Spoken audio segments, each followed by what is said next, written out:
Hello and welcome to a lecture on hackers, crackers, and social engineers. This is for a CS 1030 class, but of course I don't preclude that it could be used for other classes that I teach in the future. The information in this comes with the textbook Connecting with Computer Science, and that's chapter 2 in that textbook, but I'm doing this a little bit later in the class just because it goes better with sort of programming and the programming portion of this unit and coding and all of that.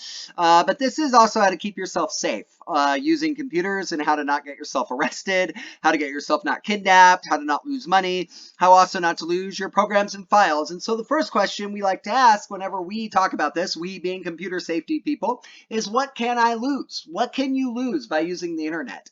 It turns out the answer is quite a lot, and not just the internet, but also computers, but mostly the internet. You can lose your job. You can lose your financial identity. Financial identity means someone could take out a loan in your name and then you have to pay it back. Your ability to borrow money. You can lose money. You can lose your freedom. You can lose your safety. You can obviously, with viruses, you can lose a lot of your personal information, and you can even lose your entire hardware systems. A very popular virus turns off your computer's fan so that your computer overheats. Luckily enough now, there's protections in your operating system against that, which we're going to get to, but you can lose a lot by having a computer, having a phone, having tablets, and hooking those things up to the World Wide Web. And so let's talk about the threats. Let's talk about the threats and how they happen.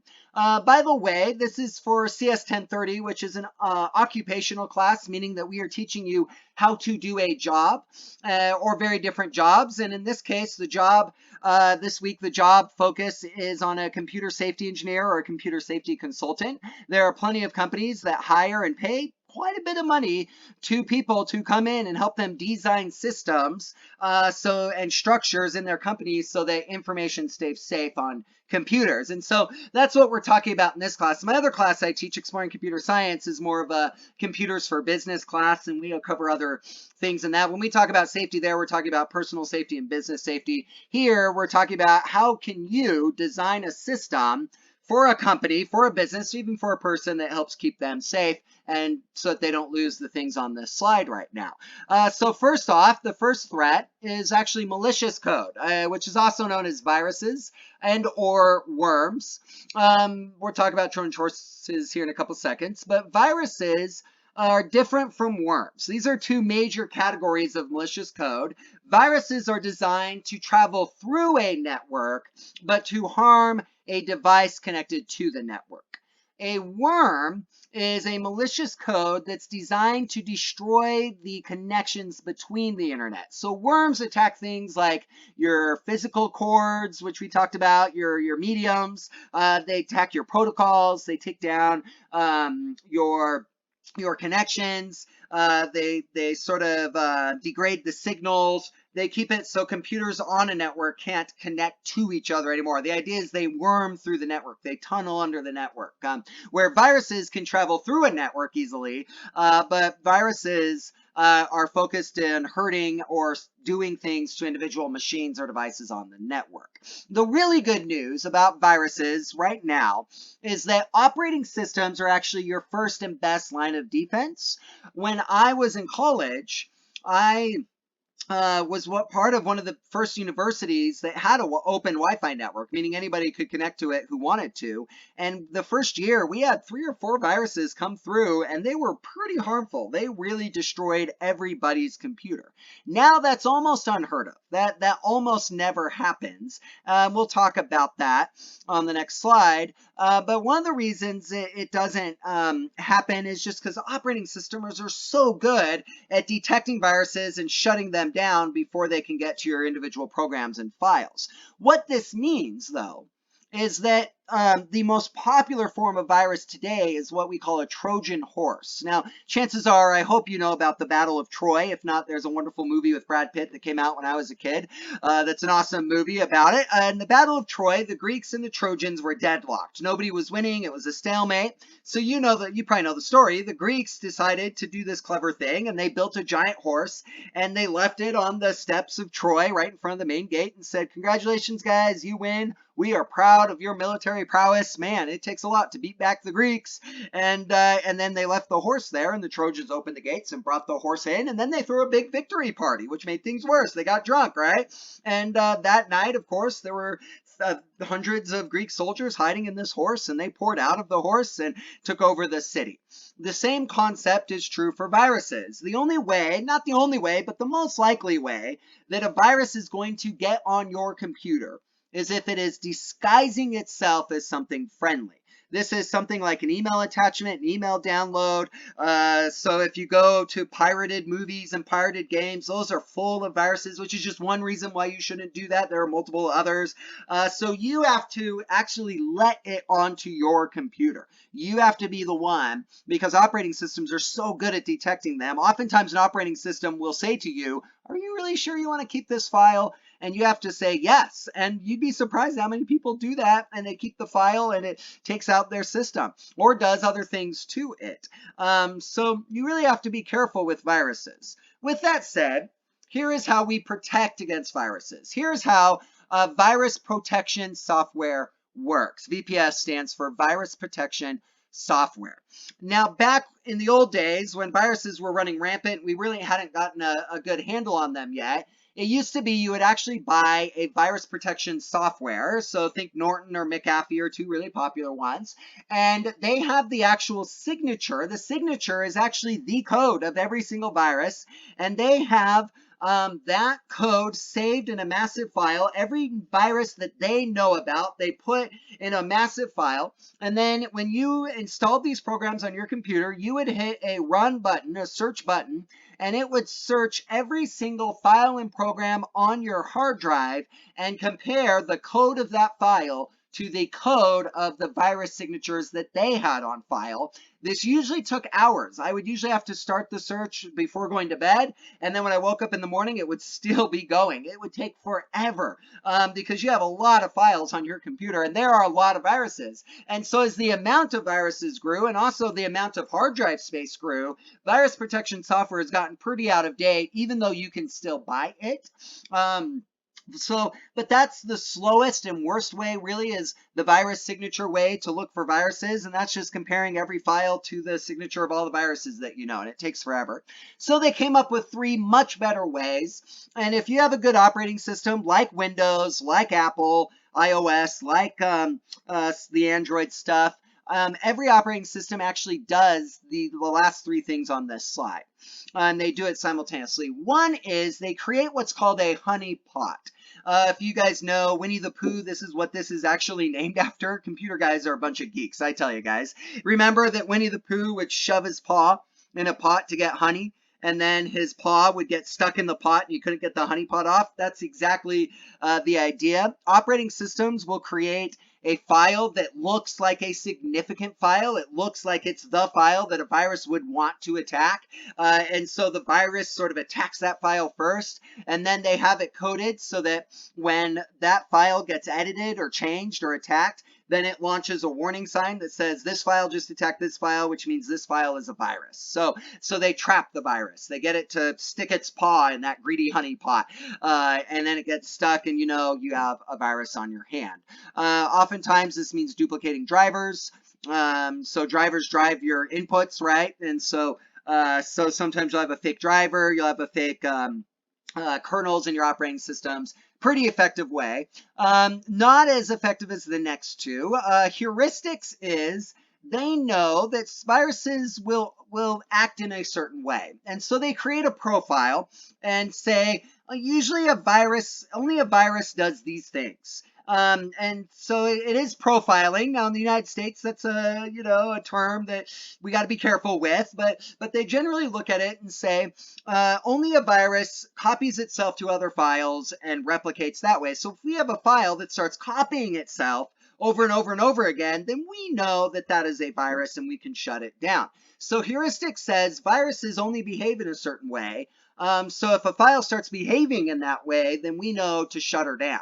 Then checksum is a very effective way too. Checksum saves remember when we talked about operating systems, we talked about the journals of operating systems. Every operating system has a journal that it keeps. So whenever you save a file, it saves a bunch of different things about that file in a sort of a massive spreadsheet. And one of the things it saves is what's called a checksum. which means that when you saved and closed this file, this is how big it was. This is how many bytes it was. And since a virus copies itself to other files, then when you open that file, the operating system automatically checks to see if how big it is now is how big it was then. And if the size of the file has changed since the last time you opened it, then that usually means a virus has invaded that file, and it sort of is a warning sign to be careful. So those three ways together actually make most computers very safe from a virus, which means Trojan horse virus is the way you're going to get a virus. You have to be really dumb and let something on your computer that's not supposed to be there. There are two other ways to protect against them. One is encryption and firewalls. Firewall is an actual physical device in your internet router. That means the only systems that can communicate through that firewall have to have a secret code to get through, and it's just hardwired into your router. Nobody can change it. It's not computer coding. It's actual hardware, and it only lets things in that have a certain bit pattern coming in, and that's called encryption. Encryption's a very complicated thing, but it's wonderful and it's beautiful. If you know a lot about math, it's kind of cool how they write all those things. So that's another way that you can be protected against malicious code and even hackers is encryption and firewalls. So that's viruses and malicious code. The next thing you need to be careful of is hackers. A little bit of history for hackers for you. Actually, in the 1970s, the word hacker was not a bad word or a denigrative term. In fact, hackers in the early 1970s were people who would just open code on their own machines, which is perfectly legal, and change the code on their machine to alter the software. Usually they were just trying to make it better. Sometimes they were just having fun seeing what they could do. And so they were called hackers. Then in the 1970s, there was a group that was trying to actually crack into systems. They were actually trying to crack into somebody else's computer to steal information from them or modify it. We'll talk about that later.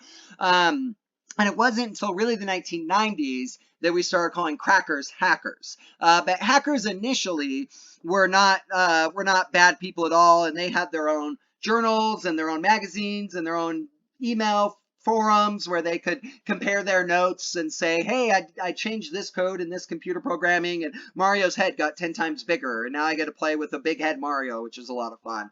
And so, in fact, hackers from the 1970s had a lot in common with video game modders today. Now it's called modding. Then it was hacking. But then in the 1990s, hackers became known for cracking into systems. There are two types of hackers, undirected and directed. Undirected hackers are just having fun. They have no motive other than bragging rights and to sort of beat their chest and say, haha, I was the one that took down the CIA, mohaha.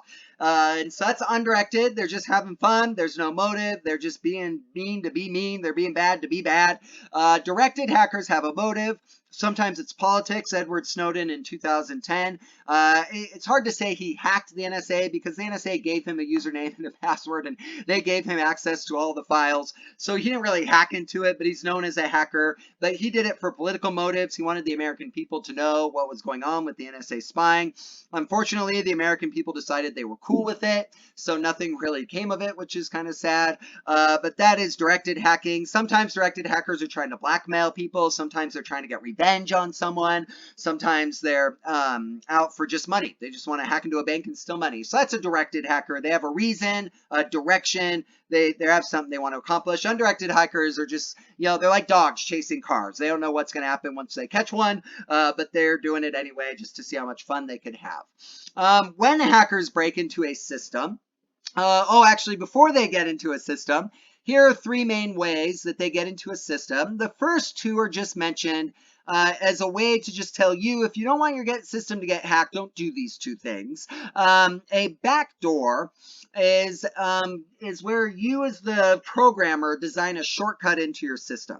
So to give you an example of this, let's pretend that I log into and out of, in fact, we're not pretending, this is true. I log in and out of my grade book in this class probably 10, 15 times a day, which is obnoxious, but it's necessary. So let's say I get so tired of just typing in my username and password that many times a day. So let's say I hack the code myself, I change the code myself, I mod the code is a better word, myself, and I think I'm going to have a secret. And my secret is that if I just hit spacebar twice, it will automatically log me to my account.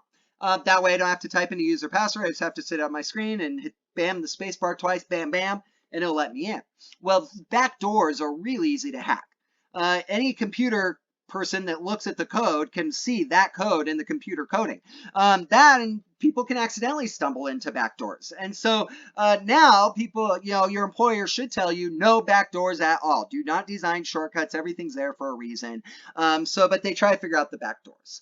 The second way is what's called buffer overflows. And I'll admit I'm less certain about how this works, but I know it involves overwhelming a system with inputted information that the system itself fills up and it's forced to pour a bunch of information into an unsecure server, and then you hack into the unsecure server.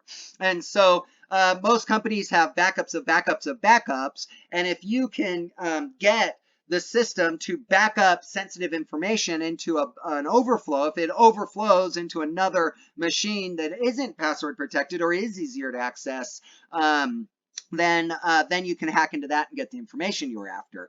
As I said, backdoors and buffer overflows are kind of old now. Most companies have protections and ways around them, which means that if you are going to get in, the number one way that people get into secure systems is what's called social engineering. All of the major hacks that you have heard about in the news over the last 5 years have been through social engineering, which means that somebody somewhere in one of these companies or organizations gave a password to somebody who shouldn't have had the password. I have a friend who's a vice president for a software company, and one of their top rules that is enforced very, very strictly, automatic termination if they find out you did it, is giving your password to your wife. That's very, because your wife will talk to the ladies at church or the ladies at her book club, or your husband. So social engineering is finding a way in the real world to get the credentials, the username and the password, to access information in the digital world. Here's some ways that social engineers do. One is they just dumpster dive. In fact, most people throw a lot of very sensitive information in their dumpsters. So social engineering will climb in a trash can on trash day. All the trash cans are on the curb. Everybody's at work, so they'll just climb in a trash can and see what sensitive documents they can find. They can find your bank account numbers. They can even find passwords. They can find social security numbers. They can find all kinds of things. Same thing with robbing your mailbox. My bank puts all kinds of ridiculous things in my mailbox. And I get home at 4 every day. Man, if you showed up in my house at 3, you can maybe find something. Probably not, but maybe. And remember, these guys don't just rob one mailbox. They go after thousands, if not hundreds of thousands. They make it a regular practice. Most days they don't get anything, but the day they do get something, then it's game on. Then they're into somebody's bank account. Then they're into somebody's routing numbers. Eavesdropping on conversations. One of the classic social engineering things is go out drinking with someone at a bar. And so if I know somebody's works for Facebook and I want to hack into Facebook, all I have to do is figure out what bar they drink at and show up at the right place, right time, sit down next to them, claim I work for another tech startup company, start complaining about passwords and how my company's really mean about passwords, and see if you can't get them to give you a password. They do. This happens. And then look at their social media. You could guess someone's password by looking at their social media. Find out what high school they went to. Find out their kids' birthdays. Find out their birthdays. Find out the significant relationships in their life and just see if you can maybe crack a password. Maybe see if you can get in. See if they can give you information you're not supposed to have. And so that's social engineering. It works. And this is how people got into the politician servers a while back. This is how people got into Sony servers. Facebook gets hacked all the time. And it's just because they get a password from an employee or they get information from an employee. And so they get in. I kid you not. This is the number one way that systems are hacked today. So once they're in, what do they try to do? Well, there's 4 types of things they try to do. For this slide, I want you to pretend like you're hacking into my gradebook for this class. I'm sure some of you would love to hack into my gradebook for this class. I hope it's hard on you to do. Hopefully that's not an easy thing to do. Let's say you had a bad grade on a test, and let's say that you wanted to fix that. So access attack wouldn't help you fix it. An access attack is you're just trying to gain access to information that you shouldn't have. And so that's an access attack. And so you're trying to access information that you shouldn't have access to.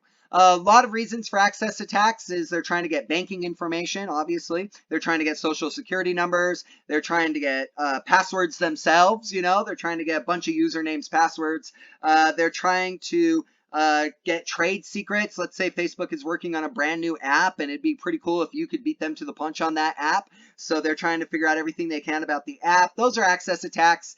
Is you're looking at the information, but you're hoping to do it in a way that nobody knew that you saw it. And so if it was a grade book, let's say you wanted to know what somebody else's grade was, so you hacked in to find out their grade. All right, easy. Modification attack is, you can probably guess what that is. You're modifying it. So this is where if you're changing your grade, this is pretty easy. Where let's say I gave you an F. Well, let's say you log in, you find out how to hack into the grade book, and you can change it to a C or even an A. I always, when I talk about this, I tell my class, if you're going to do that, don't be all the way stupid. I know what students fail tests. If you're going to change your grade, change it by a few points. Don't up it to 100% A, because I'm going to notice that right off the bat and be like, no, I didn't give them 100% A on that. So anyway, that's a modification attack, though. You're modifying the information. You're changing the information. Then the next attack is you're just locking me out of it. That's denial of service. So if you wanted to hack into my grade book and just take over the grades, man, more power to you. Just grade people well. But then you change the password so I can't get in. A lot of people will do that with email accounts. They'll do denial of service attack accounts where they hack into somebody's email and change the password and just take over their email account, take over their system, and lock you out of it. And then the last one is repudiation. Repudiation is you're deleting the information. And so if modification is modifying your grade, repudiation would be you just delete your grade altogether. You just say you never took that test. You just change it to an E for excused, right? Which is a little bit of a modification, but it's also a repudiation, meaning you're just deleting it, deleting all that information like it never existed. So those are the types of hacker attacks. They're trying to access information, and then once they get in, they modify it, or they lock you out of it, or they delete it in order to cause damage. So back to, if I'm going to help someone design a system to protect against this, to protect against both viruses and hackers and crackers and all of that, social engineers. One is I want to design a system where the information has integrity, which is a way of saying that the information is that when I look at your grade, or better yet, when your parents look at your grade, there's an integrity there. They know that is your grade. So I want to design a system that keeps people from modifying it, right? Where the information is secure, where I know that I'm getting the information I need. Companies, corporations, schools, churches, businesses, governments, they all operate off of assumptions of integrity. And so if the information is not true, if it is inaccurate, that causes major problems. So if I'm designing a hacker-proof system, I want to design a system where I can look my employer in the eye and say, that is the right information. However, and this is the other pole, so picture two poles here kind of pulling at each other, is availability. I can't tell you guys how many times I've worked for a company where I needed to know something that I could not know. I can't tell you how many times I needed to get into a room, but I didn't have a key for that room. It's the same thing with computers. You want the people who need the information to be able to access it. And so we want the information to be true, but we also want people to be able to access it. We don't want to lock our teachers out of the grade book. We don't want to tell them, hey, we want you to teach this whole course, and we want you to grade students and assign 3 assignments a week, which is Layton Christian Academy's policy. Oh, but sorry, you can't get into the grade book. That frustrating. Right now at our school, I can't even change attendance once I've inputted it, which I need that availability, right? Which means that the way we balance these two poles is we have to hold people accountable. Remember, I just told you that my friend is strictly forbidden from giving his wife his password.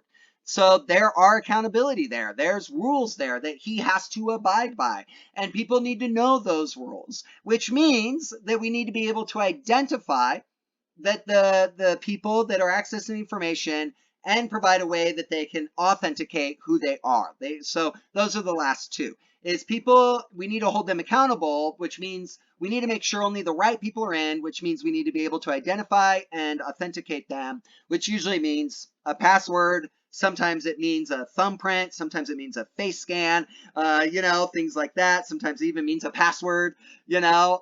So when we design systems, we need to keep those 5 things in mind. Which means that it's always a good idea to password protect everything. Have physical safeguards to really important information, meaning don't hook really important information up to the internet. Keep it behind locked doors. Destroy outdated information. If you don't need a customer's financial information anymore, credit card numbers, just destroy it. But if you do need it, make sure you have a backup. So that's to do with designing good systems so that even if hackers get in, there's some fail safes even after they get in to realize, oh, somebody changed this number, or somebody deleted this number, or somebody is trying to lock us out. How do we get back in? So with that said, let's talk about passwords. There are plenty of computer hackers out there who have written programs, they call them bots, to just guess passwords randomly. So usually these computer programs start with A, and then they go to B, and then they go through the alphabet, then they go through all the uppercase letters, and they go through all the numbers. Then they do numbers 1 to 1,000,000, and then they start adding numbers to words, and then they go through every word in the known alphabet. Then they do every sentence in the known that has been typed in known literature, and that usually takes them 5 seconds. These robots work very quickly. They ping websites very, very quickly, and just try to guess. So if you want to protect yourself against that, one is use different passwords. Usually when they get one username password combo, they will try that same username password across every single website on the internet. It would be a good idea for your really important stuff to use a different password. Write them down physically. Keep them in your bedside table. And then they tell you use a character, number, symbol, and an upper and lowercase letter. You guys probably know that. However, really long passwords also work. And so 30 characters or more for a password does the same amount of good as a character, number, symbol, upper, or lowercase. So this is not my password, but I wish that the password model I had chosen is whatever website I was on. Just type Netflix is the best website that ever Netflixed. And if it was Google, Google is the best website that ever Googled. And if it was Facebook, Facebook is the website that ever Facebooked. And then you can even add an @1 at there if you want. That's a really good password system. No robot's going to guess that. That is not my password, so don't even try. But it's not a bad one for passwords. So just keep them long, but write them down. Make sure you can remember them, and don't tell them to anybody. Don't tell them to anybody. Don't tell them to anybody. So, in fact, that's the advice that's going to end this lecture. Don't tell your passwords to anybody, not even your girlfriend. Trust me, she'll break up with you and it'll get ugly. And not even your boyfriend. He'll break up with you too.